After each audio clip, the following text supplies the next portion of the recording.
அனைவருக்கும் வணக்கம். இந்த வீடியோல எத பத்தி பார்க்க போறோம் அப்டின்னா, சினிமா பேசும் அரசியல் அப்படின்ற அந்த டாபிக்ல தான் இந்த வீடியோ இருக்கும். I think this is going to be my most political video. 100 ஆண்டு கால தமிழ் சினிமால வந்து பார்த்தீங்கன்னா, இந்த சினிமா அப்படின்றது வந்து எப்பயுமே ஒரு அரசியலுக்கான ஒரு வெஹிக்கிளா தான் இருந்திருக்கு. நீங்க வரலாற்ற புரட்டி பார்த்தீங்கன்னாலே தெரியும். ஸோ இந்த படங்கள்ல இந்த டயலாகு, மியூசிக் இந்த மாதிரியான விஷயங்கள் இன்கார்ப்பரேட் பண்ணி சவுண்டோட இருக்கிற படங்கள் வர ஆரம்பிச்ச அந்த எரா 1930ஸ்ல வந்து பார்த்திங்கன்னா, இந்த காளிதாஸ் அப்புறம் ஹரிதாஸ் மாதிரியான படங்கள் வந்து வந்துட்டு இருந்தது. இந்த மாதிரியான படங்கள் வந்து பெருமளவு வந்து இந்த அரசியல்றதை தாண்டி மித்தாலஜிக்கலான இந்த மக்கள் மத்தியில் இருக்க இந்த ஸ்பிரிச்சுவல் டிவோஷனலான கடவுள் பக்தி மையமாக வச்சு எடுக்கப்பட்ட கதைகளாகவே இருந்தது இந்த எல்லா கதைகளும். இதுக்கான காரணமாக இதுக்கான வரலாற்று பின்னணி என்னவாக இருக்குது அப்படின்னு பார்த்தீங்கன்னா, அப்போது வந்து சினிமான்றது வந்து இந்த மேடை நாடகங்கள்லேருந்து செல்லுலாய்டுக்கு டிரான்ஸ்ஃபார்ம் ஆகிற ஃபேஸுன்றதுனால அப்போ இருந்த சினிமான்றது வந்து பெருமளவு இந்த பக்தி, இந்த மித்தாலஜிக்கலான விஷயங்கள் இது ஒட்டியே இருந்தது. ஸோ கடவுள் பக்தியை வந்து பிரதானப்படுத்திய சினிமாவாக தான் நம்ம ஒரு 10 to 20 இயர்ஸ் ட்ராவல் பண்ணிகிட்டு இருந்தோம் அந்த டைமில். இதில் பிரதானமான படைப்புகளாக இருக்கிறது காளிதாசும் சொல்லப்படுற படம். ஏன்னா இதுதான் வந்து தமிழ் சினிமாவோட முதல் டாக்கி அப்படின்னு சொல்கிறாங்க. இந்த படம் வந்து கிட்டத்தட்ட தமிழ் தெலுங்கு பைலிங்குவல் அப்படின்னு சொன்னாங்க. ஸோ அப்போவே வந்து இந்த மாதிரி பைலிங்குவல் படங்கள் வந்துட்டு இருந்ததுன்றது ஒரு மாதிரி ஆச்சரியமாக இருந்துச்சு. அண்டு ஐ திங்க் கொஞ்சம் சினிமா தெரிஞ்ச எல்லாருக்குமே தெரியும், மெட்ராஸ் ஸ்டேட்லேருந்து பிரிஞ்சு போனது தான் இந்த மிச்ச 4 இண்டஸ்ட்ரியுமே. சவுத் இந்தியன் ஃபிலிம் இண்டஸ்ட்ரியிலன்றது எல்லாருக்குமே நல்லாவே தெரியும். டாலிவுட்டோ இல்லைனா சாண்டில்வுட்டோ இல்லைனா மாலிவுட்டோ இந்த 4 இண்டஸ்ட்ரியுமே apart from Kollywood. And Haridas வந்து வரலாற்று பின்னணியில் நீங்கள் பார்த்தீங்கன்னா 1944 வந்த படம். இந்த படம் வந்து ஆக்சுவலாக 3 தீபாவளிக்கு தொடர்ந்து ஓடி இருக்கிறதா வந்து ஹிஸ்டாரியன்ஸ் வந்து சொல்கிறாங்க, சினிமா ஹிஸ்டாரியன்ஸ் வந்து சொல்கிறாங்க. ஸோ அதான் இந்த மாதிரி படங்கள் வந்து தொடர்ச்சியாக வந்து மக்கள் மத்தியில் விதைத்த கருத்துன்றது கடவுள் பக்தியோடைய முக்கியத்துவமாக தான் இருந்திருக்கு. இப்போது நம்ம பார்க்குற அந்த ஒரு ரேஷ்னல் பாயிண்ட் ஆஃப் வியூன்றது வந்து இன்றைக்கி விதைச்சதாக இல்லாமல் முழுக்க அரசியல் பேசுகிறதுக்கான ஒரு மீடியமாக பயன்படுத்தப்பட்டதுக்கான முதல் கூறு வந்து பார்த்திங்கன்னா திராவிடியன் மூமெண்ட்டோடைய இன்ஃபில்ட்ரேஷன் தான். திராவிடியன் மூமெண்ட் வந்து பார்த்திங்கன்னா என்னை பொறுத்த வரைக்கும் அரசியல்லன்னு இல்லை, எல்லா இதுலேயுமே ரொம்ப இம்பார்ட்டண்ட்டான ஒரு மூமெண்ட்டாக நான் பார்க்குறேன். அண்டு இந்த ஒரு டேர்னிங் பாயிண்ட் இத்தனை வருடங்களாக வந்து கடவுள் சார்ந்த கதைகளும் பக்தி படங்களும் மித்தாலஜிக்கல் ஸ்டோரிஸும் வந்து சினிமாவில் சொல்லப்பட்டு இருந்த காலகட்டத்தில் இந்த ஒரு டேர்னிங் பாயிண்ட் அமைஞ்சது வந்து பார்த்திங்கன்னா பராசக்தி அப்படின்ற படத்தின் மூலமாக சிவாஜி கணேசன் அவர்கள் நடித்து கலைஞர் அவர்கள் கதைவசனம் எழுதின படம் 1952ஆம் ஆண்டு இந்த படம் வந்து வெளியானது. ஸோ இந்த படம் தான் வந்து பார்த்திங்கன்னா சினிமா வந்து அது வரைக்கும் பேசின அரசியல்லேருந்து முற்றிலும் முரண்பட்டு பெரியாரிய சித்தாந்தங்கள் ஆகட்டும், அதான் திராவிட சித்தாந்தங்களை வந்து பெருமளவு வந்து முதன்மைப்படுத்திய ஒரு படம். என்னுடைய ஃபேவரட்டான படங்களில் ஒன்று. பெரிய ஒரு அதிர்வலையை வந்து ஏற்படுத்துச்சு தமிழ் சினிமாவில். இந்த அதிர்வலையோட அடுத்த கட்டமாக வந்து பார்த்திங்கன்னா 1953ஆம் ஆண்டு வந்து எம்ஜிஆர் அவர்கள் திமுகவில் சேர்றாரு. அண்ட் அண்ணாவுக்கு மிகவும் நெருக்கமான ஒரு ஆளாகவும் மாறுறாரு. அவர் தொடர்ச்சியாக நடித்து வந்த இந்த நாடோடி மன்னன், அப்புறமா வந்து ரிக்ஷாக்காரன், 1001 இந்த மாதிரியான படங்களில் வந்து பார்த்திங்கன்னா தொடர்ந்து திராவிட சித்தாந்தங்களையும் எளிய மனிதர்களுக்கான அரசியலையும் சமூக நீதி மாதிரியான நிறைய முற்போக்கான கருத்துக்களையும் வந்து சினிமா வாயிலாக பேசுகிறாரு. முற்போக்கு படங்கள்ன்றதை தாண்டி எம்எஸ்எஸ் பாண்டியன் சொன்னது மாதிரி பாப்புலிஸ்ட் பர்சனலைசேஷன் ஆஃப் திராவிடியன் பாலிட்டிக்ஸ்னு சொல்லலாம். அதை பாப்புலிஸ்ட் சினிமான்றது வந்து எல்லாரையுமே திருப்திப்படுத்துறதுக்கான ஒரு சினிமாவாக இருக்கும். ஸோ எல்லாரையும் ஏற்றுக்கொள்கிற மாதிரியான ஒரு சினிமா வடிவத்தில் திராவிட சித்தாந்தங்களை வந்து எம்ஜிஆர் அவர்கள் தொடர்ந்து தன்னோட சினிமா வாயிலாக பேசிக்கிட்டே வந்தார். இது வந்து எந்த ஒரு கட்டம் வரைக்கும்னு பார்த்தீங்கன்னா 1972ஆம் ஆண்டு திமுகலேருந்து அவர் பிரிஞ்சிடுறாரு தனிப்பட்ட காரணங்களால். அதிமுக உருவாக்குனதுக்கப்புறம் அவர் பண்ண படம் வந்து உலகம் சுற்றும் வாலிபன். இந்த படம் வந்து பார்த்திங்கன்னா திமுக கிட்டேருந்து கடுமையான ஒரு எதிர்ப்பை சம்பாதிச்ச ஒரு படம். இந்த படம் வெளியாவதற்கே வந்து ஏகப்பட்ட பிரச்சனைகள் இருந்தது. மதுரையில் வந்து பார்த்திங்கன்னா முத்து அப்படின்னு சொல்லிட்டு ஒருத்தர் வந்து இந்த படம் வெளி வந்தால் நான் சேலை கட்டிக்கிறேன்னு சொல்லி ஓப்பனாக வந்து ஸ்டேட்மெண்ட்லாம் விட்டு அதுக்கப்புறமா வந்து படம் வெளியாகி மிகப்பெரிய ஒரு ஹிட் ஆனதுக்கப்புறமா வந்து பார்த்திங்கன்னா எம்ஜிஆர் ரசிகர்கள் வந்து அவரை வெறுப்பேற்றுற விதமாக வந்து சேலை இங்கே முத்து எங்கேன்னு சொல்லிட்டு போஸ்டர்லாம் அடித்தாங்கன்னு சொல்லி கேள்விப்பட்டேன். ஸோ அந்த மாதிரியான ஒரு வரலாற்று பின்னணியில் வந்து எம்ஜிஆர் அவர்கள் வந்து பெரும்பாலும் முதன்மைப்படுத்தினது என்னென்னா, இந்த சேவியர் ஓரியன்ட் நரேட்டிவை வந்து எம்ஜிஆர் வந்து திராவிடியன் பாலிடிக்ஸோட இன்கார்பரேட் பண்ணிட்டார்.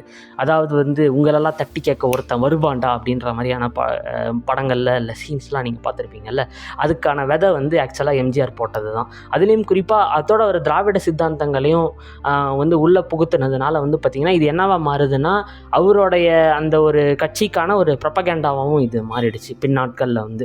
ஸோ இந்த திராவிட சித்தாந்தங்கள் ஒட்டி இந்த திராவிடியன் மூவ்மெண்ட் வந்து சினிமாவை பாதித்ததுன்றது வந்து பார்த்திங்கன்னா, அது கொஞ்சம் கொஞ்சமாக டைல்யூட் ஆக ஆரம்பிச்சது வந்து 70களுக்கு பின் 70s to 80s இந்த காலகட்டத்தில். இந்த காலகட்டத்துக்கு அப்புறமா வந்து பார்த்திங்கன்னா 80ஸில் பிரதானமாக வந்து கம்யூனிஸ்ட் சினிமா வந்து கொஞ்ச காலம் வந்து மேலோங்கி இருந்தது. மக்கள் பிரச்சனைகளை வந்து பேசுகிற சினிமான்றதை வந்து சிலர் எடுக்க துவங்கினாங்க. அதில் பிரதானமாக வந்து பார்த்திங்கன்னா சிவப்பு மல்லின்ற படம் வந்து ஒரு மிகப்பெரிய ஒரு கம்யூனிஸ்ட் படமாக இருந்தது. கம்யூனிசம் வந்து ரொம்ப அதிக அளவு ஒரு வீரியத்தோடு பேசுகிற படமாகவும் இருந்தது. இதை தாண்டி பாலு மகேந்திரா அவர்கள் எடுத்த வீடு, அப்புறமா பாலச்சந்தர் அவர்கள் எடுத்த தண்ணீர் இந்த மாதிரியான படங்கள்லையுமே வந்து பார்த்திங்கன்னா எளிய மனிதர்களுடைய பிரச்சனைகள், இந்த தண்ணி பிரச்சனை, வர்க்க ரீதியான பிரச்சனை, அப்புறம் வந்து இந்த வேலைவாய்ப்பின்மை, இந்த மாதிரி வேலைவாய்ப்பின்மைன்னும் போது வறுமை நிறம் சிகப்பும் இதுக்கு ஒரு சரியான ஒரு எடுத்துக்காட்டு. இந்த படங்கள் வந்து 80களில் கம்யூனிஸ்ட் சித்தாந்தங்களையும் எளிய மக்களுடைய வேதனைகளையும் பேசுகிற சினிமாவாக இருந்தது. இதை தாண்டி இது ஒரு பக்கம் இருந்தாலும் இது வந்து ஒரு சின்ன செக்மெண்ட் ஆஃப் த ஹிஸ்ட்ரி தான். இதை தாண்டி ஒரு பெரிய செக்மெண்ட் ஆஃப் த ஹிஸ்ட்ரி வந்து பார்த்திங்கன்னா 1980களில் பெருமளவு இந்த சாதியத்தை தூக்கி பிடிக்கிற மாதிரியான சினிமான்றது ரொம்ப பரவலாக எடுக்கப்பட்டிருந்தது. இதுக்கான சொந்தக்காரர்கள் வந்து பார்த்திங்கன்னா ஆர்வி உதயகுமாரும் பாரதி ராஜா அவர்களும் தான். 2 பேருமே தத்தமய ஜாதிகள் வந்து தூக்கி பிடிக்கிற மாதிரியான சினிமா வந்து தொடர்ச்சியாக வந்து எடுத்துக்கிட்டு இருந்தாங்க. இப்போ ஒரு உதாரணத்துக்கு சொல்லணும் அப்படின்னா வந்து பார்த்திங்கன்னா ஆர்வி உதயகுமார் அவர்கள் வந்து சின்ன கவுண்டர் மாதிரியான படங்கள் எடுத்துக்கிட்டு இருந்தார். ஸோ சாதியத்தை வந்து தூக்கி பிடிக்கிற மாதிரி இந்த நியோ நேட்டிவிட்டி அப்படின்னு சொல்லிட்டு ரிசர்ச் ஸ்காலர்ஸ் சொல்கிற மாதிரியான விஷயங்களை வந்து சினிமா வந்து தொடர்ந்து பேசிக்கிட்டு இருந்தது 80ஸில். ஸோ இது ஒரு பக்கம் இருக்கும்போது 90ஸ்க்குள்ளே நம்ம போகலாம்.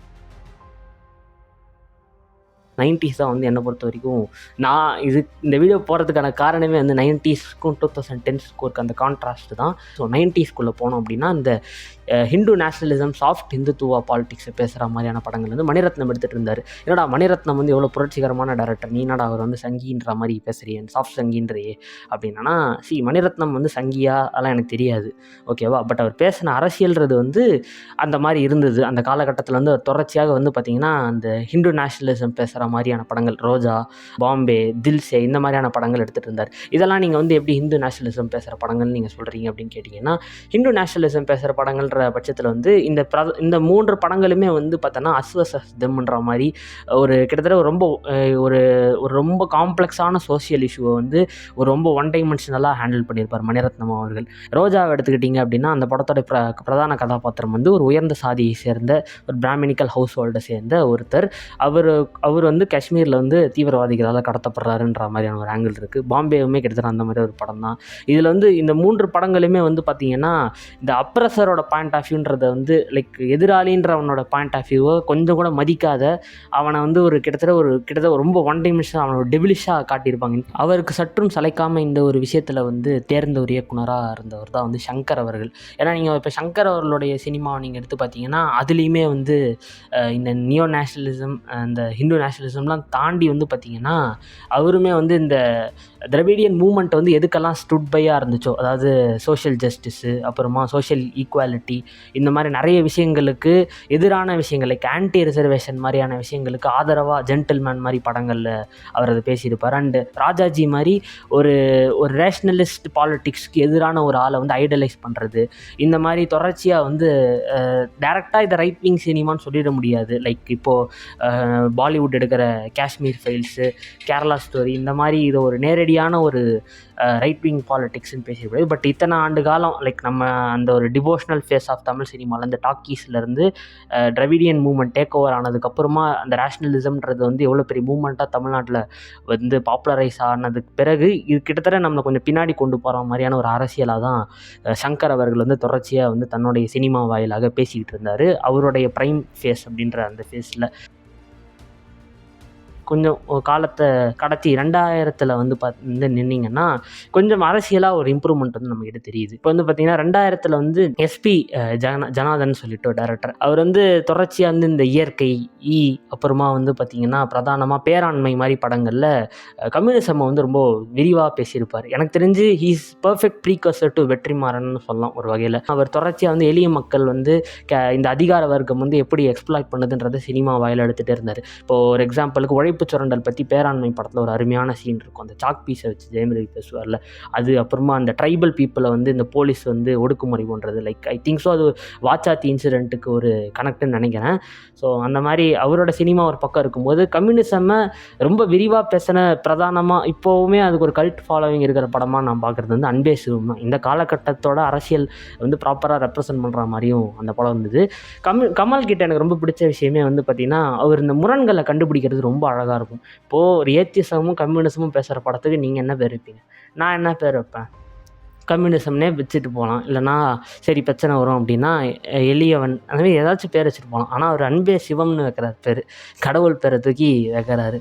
ஸோ அந்த மாதிரியான ஒரு மனநிலை கொண்ட ஒரு ஆள் வந்து கம்யூனிசம்மை வந்து அணுகின விதம் எனக்கு ரொம்பவே பிடிச்சிருந்தது அன்பே சிவமில்.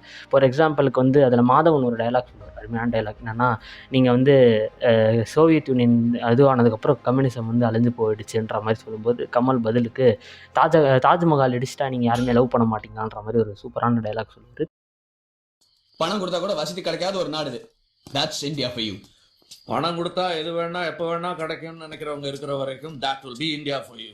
ஸோ 2000களில் பேசப்பட்ட முற்போக்கு அரசியல்றது இந்த நிலைமையில தான் இருந்தது ஒருத்தர் வர்ற வரைக்கும். அந்த ஒருத்தர் யார் அப்படின்னா ரஞ்சித் அப்படின்ற ஒரு இயக்குனர். எப்பயுமே என்னை சுற்றி இருக்க ஆட்கள் வந்து ரஞ்சித் அப்படின்னாலே சாதின்றதை வந்து அடுத்த ஸ்டேட்மெண்ட்டு சொல்லுவாங்க. அதாவது என்னென்னா, எப்பயுமே ஒரு சமுதாயத்தை பொறுத்த வரைக்கும் ஒரு புரிதல் ஒன்று இருக்குல்ல, அதை எதிர்த்து குரல் கொடுத்த மூமெண்ட்டாக நான் திராவிடியன் மூமெண்ட்டை பார்க்குறேன்றதை இந்த வீடியோவோட ஆரம்பத்தில் சொல்லியிருந்தேன். அது வரைக்கும் எஸ்டாப்ளிஷ்டான அந்த நார்ம்ஸ் எல்லாம் உடச்சிட்டு ரேஷ்னலிசம் வந்து ரொம்ப டீப்பாக டிஸ்கஸ் பண்ண ஒரு மூமெண்ட்டாக திராவிடியன் மூமெண்ட் இருந்தது. கிட்டத்தட்ட ரஞ்சித்தோடைய வரவுக்கு அப்புறம் திராவிடியன் மூமெண்ட்டை அடுத்த கட்டத்துக்கு கொண்டு போனதுக்கு பெரிய பங்கு வந்து ரஞ்சித்துக்கு இருக்குது. ஆனால் அவர் வந்து இங்கே ஆல்ரெடி எஸ்டாப்ளிஷ் ஆகிருக்க நாம அடுத்த கட்டத்துக்கு கொண்டு போகிற தாண்டி தலித் சினிமான்ற ஒரு விஷயத்தை வந்து உள்ளே கொண்டு வராரு. இதுதான் ரொம்ப முக்கியமான ஒரு விஷயமும் கூட. ஏன்னா அதுக்கு முன்னாடி தலித் சினிமான்றது இங்கே எக்ஸிஸ்டே ஆகலை. இன்ஃபேக்ட் இந்தியாவிலே வந்து நாகராஜ மஞ்சுளே, அப்புறமா நீரஜ் கெய்வான் மாதிரி ஒருத்தர் 2 பேர் தான் இருந்தாங்க. நீரஜ் கெய்வான் கூட அப்போது படமேடுகளை அவர் மசான் வந்து இப்போ 2015 வந்தது. ஸோ நீரஜ் கெய்வானும் இல்லை, ஒரே ஒரு ஆள் வந்து ஃபேண்ட்ரி எடுத்த நாகராஜ் மஞ்சுளே தான். ஓகேவா? அதை வந்து அடுத்த கட்டத்துக்கு கொண்டு போன பெருமைன்றது வந்து ரஞ்சித் அவர்களையே சேரும். இது வந்து வெறும் அவரோட நிறுத்தாமல் இது ஒரு சினிமா முழுக்க ஒரு மூமெண்ட்டாகவும் பொலிட்டிக்கல் கரெக்ட்னஸ்ன்றது எவ்வளோ முக்கியம் சினிமாக்குன்றதை எடுத்து சொன்னதுக்காகவுமே ரஞ்சித் அவர்களை வந்து எவ்வளோ வேணால் பாராட்டலாம். அரசியலாக அவர் அடுத்த கட்டத்துக்கு தமிழ் சினிமாவை கொண்டு போன பெருமை வந்து ரஞ்சித்துக்கு. இன்ஃபேக்ட் வெற்றிமாறன் மாதிரி ஒரு ஆள் வந்து சமூக நீதி பேசலாம் அப்படின்றதுக்கு முற்பட்டதுக்கு காரணமே ரஞ்சித் தான் கூட சொல்கிறதுல எனக்கு எந்த ஒரு ஆட்சி குணியும் இல்லை. ஏன் அப்படின்னா அதுக்கு முன்னாடி வரைக்கும் அவர் எடுத்த சினிமாவில் வெகுஜன மக்களை கவர்றதுக்கான விஷயங்கள் நிறைய வச்சுட்டு இருந்தார் வெற்றிமாறன், பொல்லாதவன்லையும் ஆடுகளம்லையும். ஆனால் ஒன்ஸ் ரஞ்சித் மாதிரி ஒருத்தர் வந்ததுக்கப்புறம் அவர் வந்து என்ன பண்ணுறாரு, விசாரணையும் வடச்சென்னையும் எடுக்கிறாரு. ஸோ அந்தளவுக்கு ஒரு இம்பேக்ட்ஃபுல்லான டேரக்டர். என்னை பொறுத்த வரைக்கும் சினிமாவை மாற்றின பெருமை வந்து சில டேரக்டர்ஸ்க்கு மட்டுமே போய் சேரும். பாலு மகேந்திரா, பாலச்சந்தர், மணிரத்னம் மாதிரி ஆளுங்களை சொல்லுவாங்க.